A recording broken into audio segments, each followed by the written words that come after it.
பிரியமானவர்களே, ஆண்டவராகிய இயேசு கிறிஸ்துவின் இனிய நாமத்தில் உங்கள் ஒவ்வொருவருக்கும் என் அன்பின் வாழ்த்துக்கள். இன்றைக்கோ 40 நாட்கள் 40 தீர்மானங்கள் என்ற இந்த நிகழ்ச்சி மூலமாக உங்களை சந்திப்பதில் மிகுந்த மகிழ்ச்சி. ஒவ்வொரு நாளும் ஆண்டவருடைய வசனத்தின்படி நாம் தீர்மானங்களை எடுத்துக்கொண்டு வருகிறோம். இன்றைக்கும் நீங்கள் ஜெபித்திருப்பீங்க, ஆண்டவரை துதித்திருப்பீங்க என்று நான் விசுவாசிக்கிறேன்.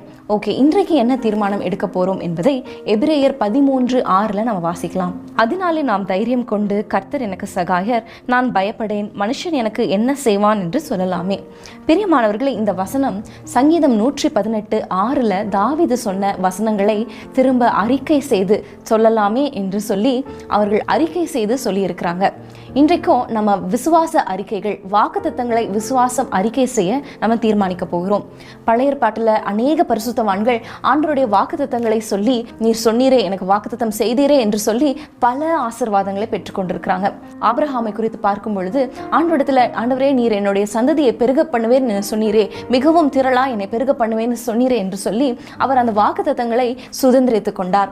இன்னும் நம்ம என்னாகமம் 14ஆம் அதிகாரத்துல நம்ம பார்க்கும் பொழுது, கானான் தேசத்தை வேவு பார்க்க 12 பேரை அனுப்பின போது காலேபும் யோசுவாவும் மாத்திரம் அந்த தேசம் நல்ல தேசம், ஆண்டவர் நம்ம மேல பிரியமா இருந்தால் அந்த தேசத்தை நம்மளுக்கு கொடுப்பார், நாம் சுதந்திரித்துக் கொள்வோம், நாம் பயப்பட வேண்டாம் என்று சொல்லி நல்ல வார்த்தைகளை, அதாவது பாசிட்டிவான வார்த்தைகளை, விசுவாச வார்த்தைகளை பேசினாங்க.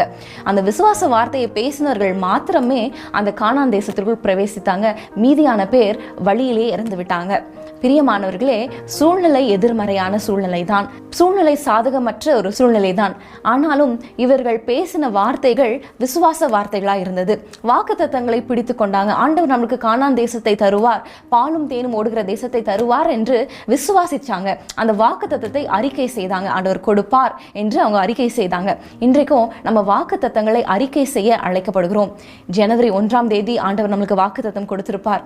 பல வாக்குத்தத்தங்களை நம்ம வாழ்க்கையில கொடுத்திருப்பார். அவெல்லாம் நிறைவேறி இருக்கலாம், நிறைவேறாமல் பல வாக்குத்தத்தங்கள் இருக்கலாம். ஆனா அந்த வாக்குத்தத்தங்களை எல்லாவற்றையும் நீங்க விசுவாசிக்கும் பொழுது, அதை சொல்லும் பொழுது, உங்க வாயினால உச்சரிக்கும் பொழுது அதை ஆண்டவர் கனப்படுத்துவார், உங்க வாழ்க்கையில அற்புதங்களை செய்வார். இன்றைக்கு உலகத்துல அநேகர் சொல்றாங்க, பாசிட்டிவா பேசுங்க, பாசிட்டிவ் அஃபர்மேஷன்ஸ் சொல்லுங்க, பாசிட்டிவ் டிக்ளரேஷன்ஸ் நீங்க பண்ணுங்க என்று சொல்றாங்க.